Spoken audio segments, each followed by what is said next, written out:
Hello, 5ാം ക്ലാസ്സിൻ്റെ annual എക്സാമിൻ്റെ English model questions ആണ് നമ്മളിവിടെ നോക്കുന്നത്. ഓക്കെ, അപ്പോൾ നമുക്കൊരു ക്വസ്റ്റ്യൻ നിർബന്ധമായിട്ടും എഡിറ്റ് ദ ഫോളോയിങ് പാസേജ് എന്ന് പറഞ്ഞിട്ട് ഒരു ക്വസ്റ്റ്യൻ ഉണ്ടാവും അല്ലേ, എഡിറ്റിംഗ് ഉണ്ടാവും അല്ലേ.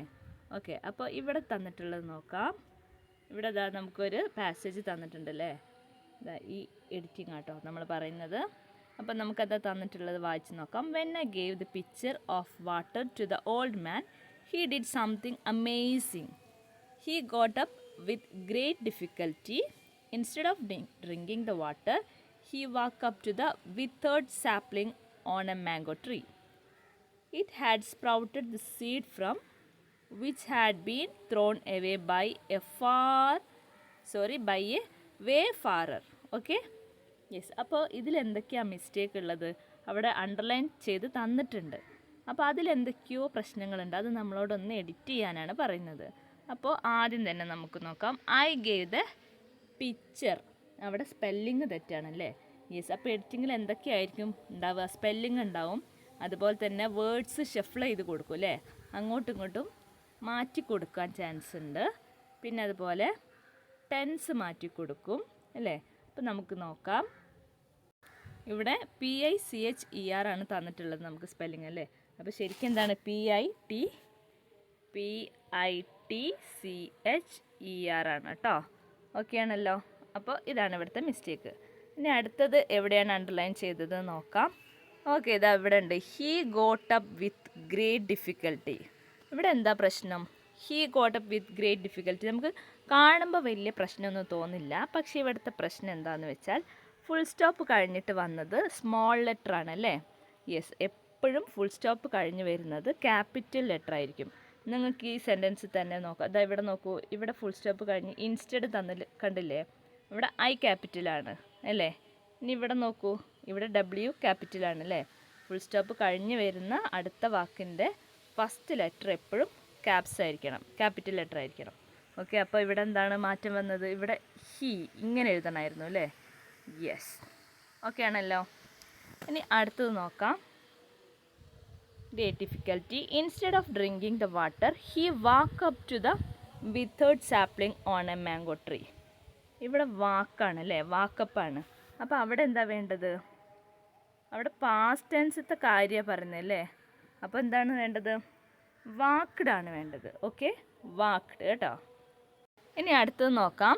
ഇവിടെ ഓണിൻ്റെ താഴെ അണ്ടർലൈൻ കൊടുത്തിട്ടുണ്ട് അല്ലേ, ഹി. അപ്പോൾ നമ്മളിവിടെ മാറ്റി എഴുതി he walked up to a withered sapling of a mango tree ആണ് ഇവിടെ വേണ്ടത് അല്ലേ.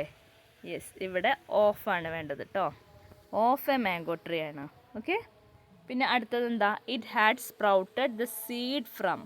അങ്ങനെയല്ലല്ലോ വേണ്ടത്, it had sprouted from the seed ആണ് അല്ലേ. ഈ ഫ്രം ഇവിടെ വരണം.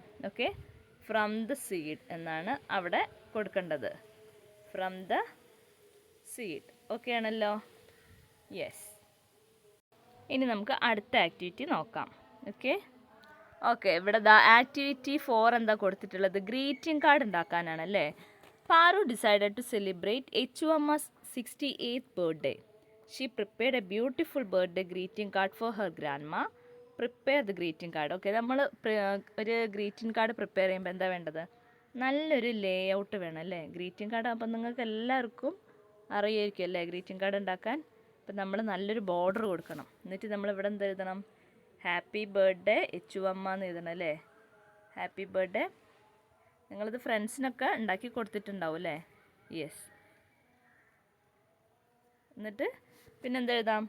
എന്നിട്ട് നമുക്കിവിടെ വേണമെങ്കിൽ എന്തെങ്കിലും ബർത്ത്ഡേ കോഡ്സും കൂടി എഴുതി കൊടുക്കാം അല്ലേ. അപ്പോൾ എന്തെഴുതി കൊടുക്കാം നമുക്ക്?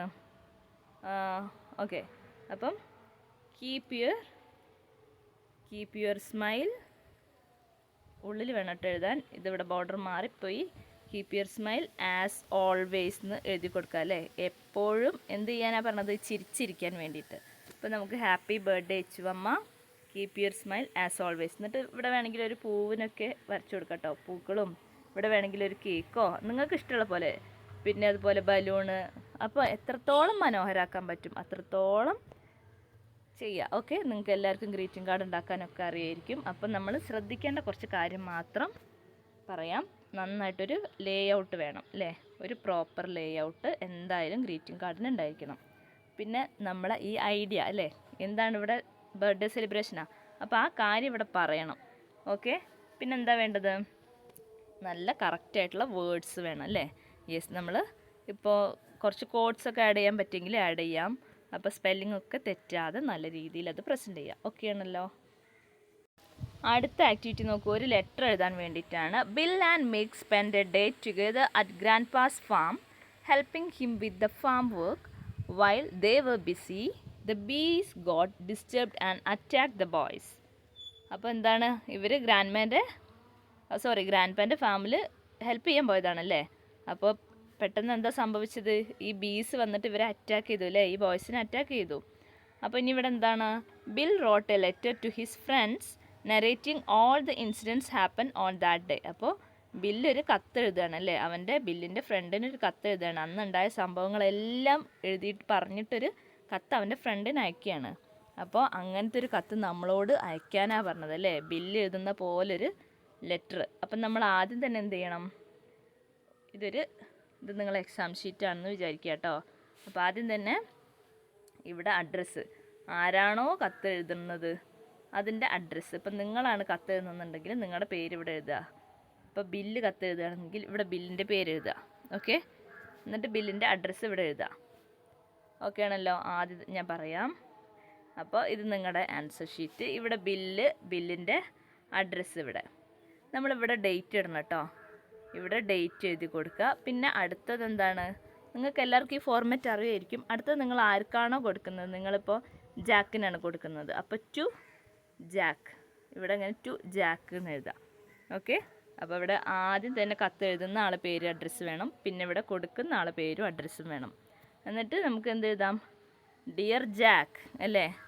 യെസ്, ഡിയർ ജാക്ക് എന്ന് എഴുതിയിട്ട് കഥ എങ്ങനെ എഴുതി പോവാം അല്ലേ. അപ്പോൾ ഒരു ഡേറ്റ് വേണം, ഫ്രം വേണം, ടു വേണം, പിന്നെ ഒരു സല്യൂട്ടേഷൻ, അതാണ് ഡിയർ ജാക്ക്. ഓക്കെ, അപ്പോൾ ഇതാണ് കത്തിൻ്റെ ഫോർമാറ്റ്. എന്നിട്ട് നമ്മൾ കാര്യം ഇങ്ങനെ എഴുതി പോവുക. എന്നിട്ട് ലാസ്റ്റ് എന്ത് എഴുതുക? യുഎസ് ലവ്ലി അല്ലേ. എന്നിട്ട് ലവ്ലി, എന്നിട്ട് നമ്മൾ എന്ത് എഴുതും? ബിൽ എന്ന് എഴുതും. ഓക്കെ ആണല്ലോ. അപ്പോൾ എന്ത് വേണം? ഫ്രം വേണം, ടു വേണം, ഡേറ്റ് വേണം. കത്തിനും നിങ്ങൾക്കൊരു ബോർഡർ കൊടുക്കാം കേട്ടോ. ഇങ്ങനെ ഒരു ബോർഡർ ആക്കിയിട്ട് കണ്ടൻറ്റ് വേണം. Last yours lovingly Jack, yours lovingly Bill. ആരാണോ കത്ത് എഴുതുന്നത് അയാളുടെ പേര് തന്നെ ആയിരിക്കണം ഏറ്റവും താഴെയും എഴുതേണ്ടത്. ഓക്കെ, അടുത്ത ക്വസ്റ്റ്യൻ നോക്കാം. നമ്മളോടൊരു സ്റ്റോറി എഴുതാനാണല്ലേ. ഇതുപോലെ നിങ്ങൾക്കൊരു പിക്ചർ തരും, എന്നിട്ട് സ്റ്റോറി ഡെവലപ്പ് ചെയ്യാൻ വേണ്ടി പറയും. അപ്പോൾ ആ ഈ പിക്ചറിലുള്ള എല്ലാ കാര്യങ്ങളും ആ സ്റ്റോറിയിൽ ഉണ്ടായിരിക്കണം കേട്ടോ. എല്ലാ ക്യാരക്ടേഴ്സും നമുക്ക് എന്തൊക്കെ പിക്ചറാണോ തന്നത് അതെല്ലാം നമ്മളെ സ്റ്റോറിയിൽ ഉണ്ടായിരിക്കണം. നല്ലൊരു ഹെഡിങ് വേണം അല്ലേ. പിന്നെ ഓരോ ഇവൻറ്റ്സും, ഇതിലിപ്പോൾ ഈ കുട്ടി നടന്നു പോകുന്നുണ്ട്, അപ്പോൾ ഒരു കിളിക്കുഞ്ഞിനെ കിട്ടുന്നുണ്ട് അല്ലേ. അപ്പോൾ ആ തുടക്കം മുതൽ അവസാനം അതിനെ പറത്തി വിടുന്ന വരെയുള്ള കാര്യങ്ങൾ എന്ത് വേണം? എല്ലാ ഈ ഇവൻറ്റ്സൊക്കെ നമ്മുടെ സ്റ്റോറിയിൽ വേണം. പിന്നെ നല്ല ഡയലോഗ്സ് വേണം. ഓക്കെ, നല്ല ഡയലോഗ്സ് വേണം. പിന്നെ നല്ല സിമ്പിളായിട്ട് വേണം എഴുതി തീർക്കാൻ. പിന്നെ നല്ലൊരു ഹെഡിങ് വേണം, അത് മറക്കരുത് കേട്ടോ. ഇത് കാണുമ്പോൾ തന്നെ നല്ല അട്രാക്റ്റീവായിട്ടുള്ളൊരു ഹെഡിങ് ഒക്കെ സ്പെല്ലിങ് തെറ്റാതെ എഴുതി വെച്ചാൽ നിങ്ങൾക്ക് നല്ല മാർക്ക് കിട്ടും. ഓക്കെ ആണല്ലോ. അപ്പോൾ ഒരു കഥ എന്തായാലും എഴുതാനുണ്ടാവും. അടുത്ത ആക്ടിവിറ്റി നോക്കാം. അടുത്തതാണ് തോട്ട്സ് എഴുതാൻ വേണ്ടിയിട്ട് അല്ലേ. അപ്പോൾ ഇവിടെ ആരാ തന്നിട്ടുള്ളത്? ഇവിടെ പാറുവിനെയാണ് തന്നിട്ടുള്ളത്. ചിലപ്പോൾ നമുക്ക് വേറെ ക്യാരക്ടേഴ്സിന് തരാം അല്ലേ. അപ്പോൾ Paru close her eyes and imagine her mother's comforting presence beside her. She lay on the ground, feeling as if she were a child once more, resting in her mother's lap, recalling the cherished moments they had spent together. Write the thoughts of Paru. അപ്പോൾ പാറുവിൻ്റെ ചിന്തകൾ എഴുതാൻ വേണ്ടിയിട്ടാണ് പറഞ്ഞിട്ടുള്ളത് അല്ലേ. അപ്പോൾ പാറു എന്താ ചെയ്യുന്നത്?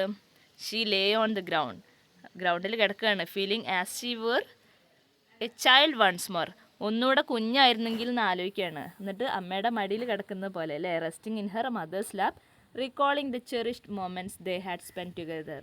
അപ്പോൾ ഒരുമിച്ചുണ്ടായിരുന്ന നിമിഷങ്ങളൊക്കെ ഇങ്ങനെ ആലോചിച്ചിട്ട് അത് നമ്മളോട് എഴുതാൻ വേണ്ടിയിട്ടാണ് പറഞ്ഞിട്ടുള്ളത്. ഓക്കെ, അപ്പോൾ നിങ്ങൾക്ക് ചിലപ്പോൾ വേറെ ആരുടെയെങ്കിലും ആയിരിക്കും തരിക, ചിലപ്പോൾ സെയിം ക്വസ്റ്റ്യൻ ആയിരിക്കും തരിക. അപ്പോൾ ഈ ക്വസ്റ്റ്യൻ ഒന്ന് നിങ്ങൾ പ്രിപ്പയർ ചെയ്തിട്ട് പോകണം. ഓക്കെ, തോട്ട്സൊക്കെ എഴുതുമ്പം എന്താണ് ക്വസ്റ്റ്യൻ മാർക്ക് ഉണ്ടെങ്കിൽ അതുപോലെ തന്നെ എക്സ്ക്ലമേഷൻ ഉണ്ടെങ്കിൽ ഇങ്ങനെ ആശ്ചര്യച്ചിനല്ലേ അതൊക്കെ ഉണ്ടെന്നുണ്ടെങ്കിൽ അതൊക്കെ ഇട്ട് കൊടുക്കണം. പിന്നെ അതുപോലെ കറക്റ്റ് വേർഡ്സ് ആയിരിക്കണം, സെൻറ്റൻസ് ഒന്നും തെറ്റരുത്. ഓക്കെ, അപ്പോൾ പിന്നെ അത്രയൊക്കെ തന്നെയാണ് നമുക്ക് തോട്ട്സിൽ ശ്രദ്ധിക്കാനുള്ള കാര്യങ്ങൾ. അതുപോലെ തന്നെ നമ്മുടെ ഇമോഷൻസ്, ഫീലിങ്സ് ഒക്കെ നന്നായിട്ട് എക്സ്പ്രസ് ചെയ്യണം അല്ലേ. അപ്പോൾ ഇവിടെ ഒരുപാട് വിഷമിച്ചിരിക്കുന്നതല്ലേ, അപ്പോൾ എന്തൊക്കെയാണോ കാര്യങ്ങൾ അപ്പോൾ അതൊക്കെ നന്നായിട്ട് എഴുതി ചേർക്കണം. പാറുവിൻ്റെ മെമ്മറീസാണ് കേട്ടോ. അപ്പോൾ ചിലപ്പോൾ രസകരമായിട്ടുള്ള കാര്യങ്ങളൊക്കെ നിങ്ങൾക്ക് ഇൻക്ലൂഡ് ചെയ്യാൻ പറ്റുമെങ്കിൽ അതൊക്കെ ചെയ്യാം. ഓക്കെ, പിന്നെ വെറൈറ്റി ഓഫ് സെൻറ്റൻസ് ഒക്കെ കുറച്ച് വെറൈറ്റി ആയിട്ടൊക്കെ കൊടുത്തിട്ടുണ്ടെങ്കിൽ നല്ല മാർക്ക് സ്കോർ ചെയ്യാൻ പറ്റും കേട്ടോ. ഓക്കെ, ഇനി നമുക്കൊരു കോൺവെർസേഷൻ നോക്കാം. I am sorry, I wish I could give you something but I have nothing left. എനിക്ക് നിനക്ക് എന്തൊക്കെയോ അല്ലേ, I could give you something, എനിക്ക് എന്തെങ്കിലും തരാൻ പറ്റുമായിരുന്നു, ബട്ട് എൻ്റെ കയ്യിൽ ഒന്നുമില്ല. I am just an old stump, ഞാനിപ്പോൾ ഒരു പഴയ സ്റ്റംപ്പാണ് അല്ലേ. The tree was very sad, ഈ മരം എന്താണ് ഭയങ്കര വിഷമത്തിലാണ് അല്ലേ. നിനക്ക് എന്തെങ്കിലും തരണം എന്നുണ്ട്, നിന്നെ സഹായിക്കണം എന്നുണ്ട്, പക്ഷേ എൻ്റെ കയ്യിൽ ഒന്നുമില്ല, ഞാനിപ്പോൾ വെറും ഒരു ഓൾഡ് സ്റ്റംപായിട്ട് ഇരിക്കുക എന്ന് പറഞ്ഞിട്ട് വിഷമം പറയുകയാണ്. The old man was very sad as he was the reason behind the sorrowful condition of the tree. അപ്പോൾ ഈ മരത്തിൻ്റെ ഇങ്ങനത്തെ ഒരു അവസ്ഥയ്ക്ക് കാരണം ഈ ഓൾഡ് മാൻ ആണല്ലേ. അതാലോചിച്ചപ്പോൾ ഈ ആൾക്ക് ഭയങ്കര വിഷമം തോന്നി. He said sorry to the tree and began to speak. അപ്പോൾ ഇയാൾ ഈ മരത്തിനോട് സോറി പറയുകയാണ് അല്ലേ, എന്നിട്ട് സംസാരിക്കാൻ തുടങ്ങുകയാണ്. Then write the conversation between tree and the old man. അപ്പോൾ ഇവിടുത്തെ ഈ ട്രീയും ഈ ഓൾഡ് മാനും എന്തൊക്കെയാണ് തമ്മിൽ സംസാരിച്ചിട്ടുള്ളത് എന്നുള്ളത് നമ്മളോട് എഴുതാൻ പറയുകയാണല്ലേ. കോൺവെർസേഷൻ എഴുതുമ്പോൾ എന്തൊക്കെ ശ്രദ്ധിക്കണം, സ്പെല്ലിങ് തെറ്റാതെ എഴുതണം, പ്രോപ്പറായിട്ടുള്ള ഒരു ബിഗിനിങ്ങും എൻഡിങ്ങും ഉണ്ടായിരിക്കണം. ഓക്കെ, നമ്മൾ തുടക്കവും ഒടുക്കവും നല്ലതായിരിക്കണം അല്ലേ. പിന്നെ എന്തൊക്കെയാണ് നോക്കേണ്ടത്, നേരത്തെ പറഞ്ഞ പോലെ ഫുൾ സ്റ്റോപ്പ് കഴിഞ്ഞിട്ട് ക്യാപിറ്റൽ ലെറ്റർ എല്ലാ ആൻസറിൻ്റെ എല്ലാ ക്വസ്റ്റ്യൻ്റെ ആൻസറിനും അങ്ങനെ തന്നെ ശ്രദ്ധിച്ചെഴുതണം കേട്ടോ. ഒരു ഫുൾ സ്റ്റോപ്പ് കഴിഞ്ഞിട്ടുണ്ടെങ്കിൽ അടുത്ത സെൻറ്റൻസ് തുടങ്ങുമ്പോൾ അടുത്ത വേർഡ് ക്യാപിറ്റലായിരിക്കണം. പിന്നെന്താ, നല്ല അപ്രോപ്രിയേറ്റ് ആയിട്ടുള്ള എക്സ്പ്രഷൻസ് ഒക്കെ കൊടുത്തിട്ട് വേണം ഇതിൻ്റെ ആൻസർ എഴുതാൻ. നിങ്ങൾക്ക് ഈ കഥ അറിയുന്നത് കൊണ്ട് ഇത് എഴുതാൻ എളുപ്പമായിരിക്കും അല്ലേ. സിമ്പിളായിട്ട് തന്നെ നമുക്കൊരു 5-6 കോൺവെർസേഷൻ ലൈക്ക് 5-6 എക്സ്ചേഞ്ച് എഴുതിയിട്ട് പോയിൻറ്റ്സ് അങ്ങോട്ടും ഇങ്ങോട്ടുള്ളത് എഴുതിയിട്ട് ഇത് നിർത്താം. ഓക്കെ, പിന്നെ നമ്മളെ എക്സാമിന് ഏറ്റവും ഫസ്റ്റ് തരുന്നത് എന്താണ്, ഒരു പോയം തരും അല്ലേ, അല്ലെങ്കിൽ ചെറിയൊരു എന്ത് തരും, ഒരു പാരഗ്രാഫ് തരും, എന്നിട്ട് ക്വസ്റ്റ്യൻസ് ഉണ്ടാവും. ഇവിടെ നമുക്കൊരു പോയം തന്നിട്ടുണ്ട്. 2 ഉറുമ്പുകൾ എന്തോ കൊണ്ടുപോകുന്നുണ്ട് അല്ലേ, സാൻഡ്വിച്ചാന്ന് തോന്നുന്നു അല്ലേ. 1 by 1 hurry carrying their food, they work hard every day in a line they follow to their home so neat, gathering all the crumbs for their tasty treat, working together always in sunshine or in rain. The busy little ants never complain. What do the ants carry? ഈ ants എന്താണ് കൊണ്ട് നടക്കുന്നത്, അവരെ ഫുഡാണല്ലേ. Yes, ഒന്നാമത്തതിൻ്റെ answer ഫുഡാണ് കേട്ടോ. Okay, അടുത്തതെന്താ, how do the ants move to their home? എങ്ങനെയാണ് അവർ പോകുന്നത്, ലൈനായിട്ടാണല്ലേ പോകുന്നത്, ഒരു ലൈനായിട്ടാണ് അവർ പോകുന്നത്. ഓക്കെ, അപ്പോൾ ആദ്യത്തതിൻ്റെ ആൻസർ ഫുഡാണ്.